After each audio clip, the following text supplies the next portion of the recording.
So hello friends, welcome back to another new video. तो MCA CET 2024 के examination की guys जो registration process है वो अब स्टार्ट हो चुकी है। एंड इस वीडियो में गाइज मैं आपको स्टेप बाय स्टेप बताऊंगा कि कैसे आपको अपना पूरा जो रजिस्ट्रेशन फॉर्म है वो फिल करना है ताकि आप MCA CET की जो एग्जामिनेशन है वो दे पाओ। साथ ही में कैसे सेंटर का प्रेफरेंस हमें चूज़ करना पड़ता है, कौन सी डिटेल्स हमें वहाँ डालना है, ये सारी चीज़ें इस वीडियो में मैं कवर करूँगा। तो वीडियो पूरा एंड तक देखते रहिए ताकि आपको ये सारी जो इंपॉर्टेंट इन्फॉर्मेशन है वो मिल जाए। तो रजिस्ट्रेशन करने के लिए गाइज सबसे पहले आपको आना पड़ेगा CET सेल के ऑफिशियल वेबसाइट पे। एंड जो भी स्टूडेंट MCA CET एग्जामिनेशन देना चाहता है उन सभी स्टूडेंट्स को जो है वो ऑफिशियल वेबसाइट पे रजिस्टर करके जो फॉर्म है वो फिल करना पड़ेगा, तभी जाके गाइज आप ये जो एग्जामिनेशन है वो दे पाओगे। तो यहाँ पे आके गाइज राइट हैंड साइड पे आपको कैंडिडेट रजिस्ट्रेशन का जो ऑप्शन है वो मिल जाएगा। इसके ऊपर आपको कर देना है क्लिक। अगर आपने लास्ट ईयर भी MCA CET की एग्जामिनेशन दी होगी तब भी गाइज आपको यहाँ पे न्यू रजिस्ट्रेशन जो है वो करना पड़ेगा। एंड जो इस साल पहली बार एग्जाम दे रहे हैं उन्हें तो करना ही करना है। तो यहाँ पे आपको रजिस्टर के बटन पे जो है वो कर देना है क्लिक। इसके ऊपर क्लिक करने के बाद गाइज यहाँ पे आपको अपना जो नाम है वो डाल देना है। जैसे 10th के मार्कशीट पे नाम होगा आपका या फिर 12th के मार्कशीट पे जैसे आपका नाम होगा सेम उसी तरीके से यहाँ पे आपको अपना जो नाम है वो डालना है। फिर ईमेल एड्रेस, पासवर्ड थोड़ा इजी रखना है, लिख के रखना जब भी आप फिल कर रहे होगे ताकि वो आपसे भूल ना जाओ या फिर आपको याद ना रहे। तो पासवर्ड इंपॉर्टेंट रहता है। फिर मोबाइल नंबर, ऐसा मोबाइल डालना जो कि आपके पास हो बिकॉज उसके ऊपर OTP आएगा। एंड डेट ऑफ बर्थ यहाँ पे आपको डाल देना है। एंड रजिस्टर के बटन पे जो है गाइज वो कर देना है क्लिक। इसके ऊपर क्लिक करने के बाद गाइज यहाँ पे आपको यूज़र इन्फो पूछी जाएगी जिसमें आपको अपने पापा का नाम डालना है, बस नाम डालना है, सरनेम नहीं डालना है। फिर मदर्स नेम, यहाँ पे भी बस मम्मी का नाम डालना है। फिर यहाँ पे जेंडर पूछा हुआ है तो यहाँ पे आपको अपना जेंडर बताना है, ना कि अपने फादर या फिर मदर का, ठीक है। तो यहाँ पे अपना खुद का जेंडर डालना। फिर यहाँ पे रिलीजन चूज़ करना, सिलेक्ट रिलीजन, मदर टंग जो भी है, नेशनलिटी, इनकम, फिर मैरिटल स्टेटस। एंड फिर यहाँ पे आपको अपना जो एड्रेस है वो डाल देना है। जो भी एड्रेस होगा गाइज अकॉर्डिंगली डालना, ठीक है। कोई भी यहाँ पे प्रॉब्लम नहीं होगा। अगर कुछ मिस्टेक भी होती है तो एडमिशन के टाइम फिर से हमें डिटेल्स डालना होता है, तो ज़्यादा टेंशन मत लेना, ठीक है। तो यहाँ पे सारे एड्रेस वगैरह डाल देना, सेव चेंजेस करना। एंड फिर यहाँ पे आपको अदर डिटेल्स फिल करना पड़ेगा जिसमें डोमिसाइल के बारे में जो है वो पूछा है। तो अगर आपके पास महाराष्ट्र का डोमिसाइल है तो येस पे क्लिक करना, अगर नहीं है तो नो पे क्लिक करना, ठीक है। अगर होगी तब भी एग्ज़ाम दे सकते हो, अगर नहीं भी होगी तब भी आप ये जो एग्ज़ाम है वो दे पाओगे। फिर डिसेबिलिटी के बारे में पूछा है। फिर यहाँ पे आपको 10th की डिटेल्स पूछी जाएगी, ठीक है। तो 10th की सारी जो डिटेल्स है वो यहाँ पे आपको डालना है, जैसे मार्क्स, कौन से बोर्ड से आपने कंप्लीट किया, ये सारी चीज़ें। एंड स्कूल कौन से स्टेट में थी, ये सारी डिटेल्स। फिर यहाँ पे आपको 10th की जो परसेंटेज है वो डालना है। एंड फिर गाइज यहाँ पे आपको 12th की डिटेल्स जो है वो पूछी जाएगी। तो यहाँ पे एक क्वेश्चन पूछा है कि क्या आप अभी 12th स्टैंडर्ड में हो, क्या आप अभी 12th स्टैंडर्ड के एग्ज़ाम देने वाले हो। तो आई थिंक अगर आप MBA या फिर MCA के लिए अप्लाई कर रहे हो तो आपका 12th ख़त्म हो गया होगा या फिर आपने डिप्लोमा किया होगा। तो यहाँ पे आपको नो पे जो है वो क्लिक करना है एंड अपनी 12th की जो डिटेल्स है वो डालना है, ठीक है। यहाँ पे येस या नो का ऑप्शन आएगा तो यहाँ पे आपको जो है वो नो सिलेक्ट करना है, ठीक है। ये याद रखना बिकॉज आपका 12th तो जो है वो अब ख़त्म हो गया होगा, इसलिए आप MCA के लिए अभी अप्लाई कर रहे हो। फिर यहाँ पे आपको 10th एंड 12th के जो मार्क्स है वो डाल देना है। 12th के मार्क्स एग्रीगेट डालना जैसे मार्कशीट पे होंगे वैसे।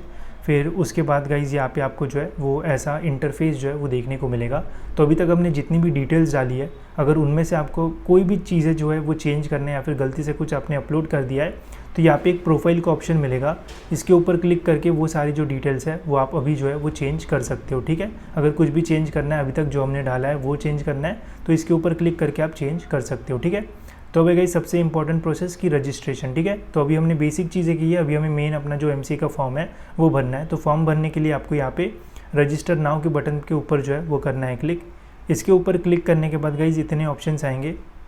अब अभी हमें जो है वो MCA के लिए अप्लाई करना है तो यहाँ पे MCA CET 2024 का ऑप्शन है, इसके ऊपर आपको जो है वो कर देना है क्लिक। इसके ऊपर क्लिक करने के बाद आपको कुछ ऐसा इंटरफेस देखने को मिलेगा। यहाँ पे सारी जो इंस्ट्रक्शंस है वो लिखी हुई है। अगर आप कैटेगरी स्टूडेंट हो एंड महाराष्ट्र के स्टूडेंट हो तो आपको 1000 रुपीज़ जो है वो पे करना पड़ेगा फॉर्म भरने के लिए। अगर आप आउट ऑफ महाराष्ट्र स्टूडेंट हो या फिर आपकी कैटेगरी ओपन है तो आपको 1200 रुपीज़ जो है वो यहाँ पे करना पड़ेगा फॉर्म भरने के लिए, ठीक है। तो सारी चीज़ें पढ़ने के बाद यहाँ पे आपको इस बॉक्स पे टिक करना है and I accept and proceed के बटन पे जो है वो कर देना है क्लिक। इस बटन के ऊपर क्लिक करने के बाद गाइज आपको मिल जाएगा अपना एप्लीकेशन ID। इस एप्लीकेशन ID को जो है वो लिख के रख लेना बिकॉज ये भी जो है वो बहुत इंपॉर्टेंट होता है। ये मिलने के बाद गाइज आपको क्लिक करना है proceed to complete application form के ऊपर। इसके ऊपर क्लिक करते ही यहाँ पे आपको सारी जो स्टेप्स है वो देखने को मिल जाएगी। कुल मिला के 9 स्टेप्स है, जिसमें से हमारी फर्स्ट स्टेप जो है वो कंप्लीट हो चुकी है registration and personal details fill करने की। अभी हमें बाकी सारी जो प्रोसेस है वो कंप्लीट करना है। तो आपको सेकंड स्टेप की जो इनकम्प्लीट वाली बटन है उसके ऊपर जो है वो कर देना है क्लिक। उसके ऊपर क्लिक करने के बाद गाइज़ यहाँ पे आपको डोमेसाइल की जो डिटेल्स है वो पूछी जाएगी। तो पहले ही हमें इसके बारे में जो है वो पूछा गया था, तो वहाँ पे हमने येस या फिर नो जो है वो क्लिक किया होगा। तो आपका जो भी आंसर है उसके अकॉर्डिंग यहाँ पे आपको जो है वो देखने को मिलेगा। अगर आपको इसको एडिट करना है तो फिर से गाइज़ आप जो है वो प्रोफाइल में जा सकते हो यहाँ पे, एंड यहाँ पे जाके जो है वो इसे जो है वो एडिट कर सकते हो, ठीक है। तो इसके बाद गाइज़ यहाँ पे आपको कैटेगरी डिटेल्स पूछी जाएगी। तो जो भी आपकी कैटेगरी होगी अकॉर्डिंगली यहाँ पे आप जो है वो डालना। Out of Maharashtra and open को तो ये जो है वो पूछा नहीं जाएगा, जो out of Maharashtra and open category के स्टूडेंट्स हैं उन्हें। एंड फिर यहाँ पे आपको अगर आपकी कोई भी कैटेगरी होगी तो उसके बारे में कास्ट सर्टिफिकेट पूछा जाएगा। अगर आपके पास कास्ट सर्टिफिकेट अवेलेबल है तो अवेलेबल बता देना, अगर नहीं है तो नॉट अप्लाइड। अगर आपने अप्लाई किया है कास्ट सर्टिफिकेट के लिए बट अभी तक आपको नहीं मिली है तो अप्लाइड बट नॉट रिसीव्ड वो वाला भी ऑप्शन यहाँ पे आपको जो है वो देखने को मिल जाता है। एंड जिनके पास कास्ट सर्टिफिकेट होगी उन्हें यहाँ पे कास्ट सर्टिफिकेट का जो नंबर है वो डालना होगा। तो सारी डिटेल्स यहाँ पे पूछी जाएगी, बस आपको पढ़ना है एंड उसके अकॉर्डिंग यहाँ पे आपको सारी जो चीज़ है वो फिल करना है। बहुत ही सिंपल है। एंड फिर गाइज यहाँ पे आपको आर यू ऑर्फन ऐसा पूछा जाएगा, अगर हो तो येस करो, अगर नहीं हो तो नो पे जो है वो क्लिक कर देना, ठीक है। इसके बाद गाइज फिर यहाँ पे आपको क्वालिफिकेशन डिटेल्स जो है वो पूछी जाएगी। तो जो भी आपकी 10th की डिटेल्स है वो हमने पहले ही फिल कर दी थी, तो ये ऑटोमेटिकली यहाँ पे आ जाएगी। एंड 12th की जो डिटेल्स है वो भी यहाँ पे जो है वो ऑटोमेटिकली आ जाएगी, ठीक है। तो अगर इन्हें एडिट करना है तो वापस हमें प्रोफाइल में जाके जो है वो एडिट करना पड़ेगा। ये होने के बाद गाइज फिर यहाँ पे हमें जो है वो हमारी ग्रेजुएशन की जो डिटेल्स है वो डालना है। एंड MCA के लिए गाइज एक एलिजिबिलिटी क्राइटेरिया होता है कि आपका जो मैथमेटिक्स है वो रहना चाहिए 10th या फिर 12th में। तो इसका भी जो है वो ध्यान रखना। अगर आपका 10th 12th या फिर ग्रेजुएशन में, I think 12th and graduation में अगर मैथमेटिक्स रहता है तो आप एलिजिबल रहते हो। अगर आपका कोई भी मैथमेटिक्स नाम का सब्जेक्ट नहीं रहता है तो आप एलिजिबल रहोगे, बट कुछ जो एक्स्ट्रा कोर्सेज है वो आपको करना पड़ेगा। तो ये एक बार जो है वो ध्यान से देख लेना। बट जनरली मैक्सिमम लोगों के 12th या फिर ग्रेजुएशन में मैथमेटिक्स का कोई एक आधी सब्जेक्ट जो है वो रहता ही रहता है। तो अगर होगा तो येस पे क्लिक कर देना। फिर यहाँ पे आपको अपने ग्रेजुएशन का स्टेटस पूछा जाएगा, ठीक है। सपोज अगर आपने इंजीनियरिंग की होगी, अगर आपका इंजीनियरिंग कंप्लीट हो चुका है तो पास पे क्लिक करो। अगर आप अभी फाइनल ईयर में हो तो आप अप्लाई कर सकते हो, तो अपीयरिंग पे आप जो है वो क्लिक कर सकते हो। अगर आप अपीयरिंग पे क्लिक करोगे तो यहाँ पे आपको कोई भी मार्क्स वगैरह नहीं पूछेंगे, बट अगर आप पास पे क्लिक करते हो तो फिर यहाँ पे आपको जो मार्क्स वगैरह है वो पूछेंगे, ठीक है। तो अगर आपने पास पे क्लिक किया तो कोर्स के बारे में पूछा जाएगा कि कौन सा कोर्स है, फिर जो ब्रांच वगैरह है वो भी पूछा जाएगा। अभी जैसे मैंने इंजीनियरिंग किया है तो मेरा 4 साल का था, फिर यहाँ पे मैंने BE डाल दी एंड फिर उसके मैंने यहाँ पे जो मार्क्स है वो डाल दिए। तो हमें CGPA के फॉर्मेट में मार्क्स आते थे, तो यहाँ पे मैंने ओवरऑल जो भी एग्रीगेट फर्स्ट ईयर से लेके तो 4th ईयर तक जो भी एग्रीगेट CGPA निकलता है वो मैंने डाला 8.8 आउट ऑफ 10। एंड फिर यहाँ पे इक्विवेलेंट जितने भी परसेंटेज बनते हैं वो मैंने यहाँ पे डाले हैं, ठीक है। तो आपकी यूनिवर्सिटी के अकॉर्डिंग जो भी आपका कन्वर्जन होगा परसेंटेज का, तो अकॉर्डिंगली यहाँ पे आपको जो है वो फिल करना होगा। रफ परसेंटेज भी आप यहाँ पे जो है वो डाल सकते हो, एग्जैक्ट ही रहना ऐसा कंपलसरी नहीं है, बिकॉज जब एडमिशन प्रोसेस रहेगी तब भी हमें ये जो डिटेल्स है वो डालना होता है। तो यहाँ पे थोड़ी बहुत मिस्टेक होती है, तब भी ऐसा जो प्रॉब्लम है वो नहीं होगा, ठीक है। तो इसका ध्यान रखना। फिर सेव एंड प्रोसीड के बटन पे ऊपर आपको कर देना है क्लिक। इसके ऊपर क्लिक करने के बाद गाइज फिर यहाँ पे आपको एग्ज़ाम सेंटर के बारे में पूछा जाएगा, जो कि बहुत इंपॉर्टेंट है। अब देखो बहुत सारे स्टूडेंट्स का ये पूछना होता है कि क्या महाराष्ट्र के बाहर भी सेंटर रहेंगे, तो जी हाँ, महाराष्ट्र के बाहर भी सेंटर्स रहते हैं। जैसे आप देख सकते हो इतने ऑप्शंस है, तो बिहार, दिल्ली, गोवा यहाँ पे भी ऑप्शंस रहते हैं, बट जो अदर देन महाराष्ट्र स्टेट्स होती है वहाँ पे कहीं एक सिटी में ही जो सेंटर है वो रहता है। बट वही अगर आप महाराष्ट्र में देखोगे तो हर एक जगह पे जो सेंटर है वो आपको देखने को मिलेगा, तो यही डिफरेंस रहता है। बट डिफरेंट स्टेट्स में भी आपको जो सेंटर है वो मिल जाएगा, ठीक है। तो यहाँ पे जो भी आपका प्रेफरेंस होगा, जैसे सिटी जो भी स्टेट होगी तो वो आपको डालना है। जैसे मैंने महाराष्ट्र डाला है एंड उसके अकॉर्डिंग जो भी आपका प्रेफरेंस है, कहाँ पे आपको एग्ज़ाम देना है, कौन से डिस्ट्रिक्ट में देना है, अकॉर्डिंगली प्रेफरेंस डालना, ठीक है। CET में मेनली होता है कि जो भी आप फर्स्ट प्रेफरेंस डालते हो वहीं पे आपको जो सेंटर है वो मिलता है। तो फर्स्ट प्रेफरेंस जो है वो सही से डालना, जो भी आपके नियर बाय होगा वही सेंटर जो है वो डालो। मतलब पुणे में अगर आप रहते हो तो पुणे डालो, फिर उसके आसपास अहमदनगर, नासिक जो भी है वो आप डालना। जैसे मैंने यहाँ पे रैंडमली डाला है, बट आप ऐसे डालना ताकि पास से पास आपको सेंटर मिले। एंड जनरली फर्स्ट प्रेफरेंस का ही जो सेंटर है वो मिलता है, ठीक है। तो ये सब डालने के बाद गाइज आपको सेव एंड प्रोसीड के बटन पे जो है वो कर देना है क्लिक। इसके बाद गाइज फिर यहाँ पे आपको फ़ोटो एंड सिग्नेचर जो है वो अपलोड करना पड़ेगा।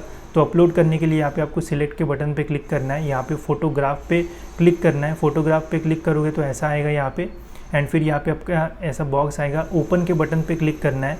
फिर आपको ब्राउज़ करना है फ़ोटो आपकी यहाँ पे आ जाएगी एंड अपलोड के बटन पे गाइज आपको जो है वो कर देना है क्लिक, तो आपकी फ़ोटो जो है वो यहाँ पे आ जाएगी। फिर यहाँ पे सेलेक्ट के बटन पे क्लिक करके सिग्नेचर सेम ओपन पे ब्राउज़ करके सिग्नेचर अपलोड कर देना है, तो आपकी फ़ोटो एंड सिग्नेचर जो है वो कुछ इस टाइप से जो है वो यहाँ पे आ जाएगी। ये होने के बाद आपको सेव एंड प्रोसीड के बटन पे जो है वो कर देना है क्लिक। फिर गाइज यहाँ पे आपको एक जो आईडी प्रूफ है वो डालना होगा। इसमें आप Aadhaar card, PAN card, passport, passbook या फिर बहुत सारे ऑप्शंस आपको ड्रॉप डाउन में मिल जाएंगे, तो जो भी आपके पास अवेलेबल होगा उसका ओरिजिनल का जो स्कैन कॉपी है वो आपको यहाँ पे जो है वो अपलोड करना पड़ेगा, ठीक है। तो वो अपलोड करके सेव एंड प्रोसीड कर देना। जैसे मैंने यहाँ पे पैन कार्ड अपलोड किया है, अगर गलती से कुछ अलग अपलोड हो जाता है तो यहाँ से आप डिलीट करके फिर से जो है वो भी अपलोड कर सकते हो। अपलोड करने के बाद सेव एंड प्रोसीड के बटन पे आपको जो है वो कर देना है क्लिक। फिर इसके बाद गाइज यहाँ पे आपको अपना पूरा जो फॉर्म है वो देखने को मिलेगा, तो एक बार अपनी सारी जो डिटेल्स है वो अच्छे से जो है वो चेक कर लेना। स्पेलिंग मिस्टेक बाकी सारी चीज़ें ध्यान से जो है वो चेक करना। मेन है कि आपके नाम में कोई भी जो मिस्टेक है वो नहीं रहना चाहिए। डेट ऑफ बर्थ में जो मिस्टेक है वो नहीं रहना चाहिए, बिकॉज जब आप एग्ज़ाम देने जाओगे नाम एंड डेट ऑफ बर्थ जो है वो अच्छे से चेक की जाती है। बाकी अगर एड्रेस में थोड़ी बहुत मिस्टेक होती है तो ऐसे इतना जो प्रॉब्लम है वो नहीं आता है, ठीक है। यहाँ पे आपका ये जो सेंटर का प्रेफरेंस है वो भी रहेगा, तो वो भी एक बार अच्छे से चेक कर लेना। अगर आपको कुछ भी चेंज करना है तो आप कर सकते हो। अगर एक बार पेमेंट कर दिया तो फिर उसके बाद जो चेंजेस है वो नहीं कर पाओगे, ठीक है। तो पहले ही देख लेना सारी चीज़ें, सब अगर सही लगता है तो यहाँ पे आपको एक बॉक्स मिलेगा, उसके ऊपर टिक करके प्रोसीड फॉर पेमेंट के बटन पे जो है वो कर देना है क्लिक। इसके ऊपर क्लिक करने के बाद ऐसा डायलॉग बॉक्स आएगा, येस वाली बटन पे आपको जो है वो कर देना है क्लिक। फिर इसके बाद प्रोसीड टू पेमेंट करना है। पेमेंट के लिए रेजर पे का ऑप्शन आएगा, इसके ऊपर टिक करना है, यहाँ पे टिक करना है एंड प्रोसीड के बटन पे जो है वो कर देना है क्लिक। फिर उसके बाद यहाँ पे आपको पेमेंट का ऑप्शन आएगा, UPI QR कोड अगर चाहिए होगा तो इसके ऊपर क्लिक करना, QR कोड मिलेगा, स्कैन कर लेना एंड जो भी पेमेंट है वो उतना जो पेमेंट है गाइस वो कर देना। पेमेंट होने के बाद आपका सक्सेसफुली जो फॉर्म है वो सबमिट हो जाएगा। फॉर्म सबमिट होने के बाद यहाँ पे प्रिंट एप्लीकेशन फॉर्म का जो ऑप्शन है वो आएगा, इसके ऊपर क्लिक करके अपना जो फॉर्म है वो डाउनलोड करके प्रिंट कर सकते हो। प्रिंट करने की ज़रूरत नहीं है, बस डाउनलोड करके जो है वो अपने पास रख देना, ठीक है। तो इस तरीके से हमें जो है वो पूरा अपना जो फॉर्म है वो भरना है। जो स्टूडेंट सक्सेसफुली पेमेंट करके फॉर्म सबमिट करेंगे उन्हें ही जो है वो एग्ज़ाम में बैठने का जो मौका है वो मिलेगा। अगर आप पेमेंट नहीं करते हो, यहाँ पे आते के रुक जाते हो तो आप एग्ज़ाम जो है वो नहीं दे पाओगे। तो पेमेंट करना है एंड उसके बाद अपना फॉर्म जो है वो डाउनलोड कर लेना है। तो इसका मीनिंग यही है कि आपका जो सक्सेसफुली पूरा जो प्रोसेस है वो कंप्लीट हो चुका है एंड आपको एक टेक्स्ट मैसेज भी आएगा कि you have successfully applied for this examination, ठीक है। तो ऐसे पूरी प्रोसेस रहेगी। अगर कुछ भी डाउट होता है तो आप मुझे इंस्टाग्राम पे जो है वो पूछ सकते हो। साथ ही में आप हमारा MCA का जो टेलीग्राम ग्रुप है वो भी ज्वाइन कर सकते हो। वहाँ पे भी हम ट्राई करेंगे कि आपके जितने भी डाउट्स हैं वो सॉल्व करें एंड आप कमेंट्स वगैरह में भी जो है वो पूछ सकते हो।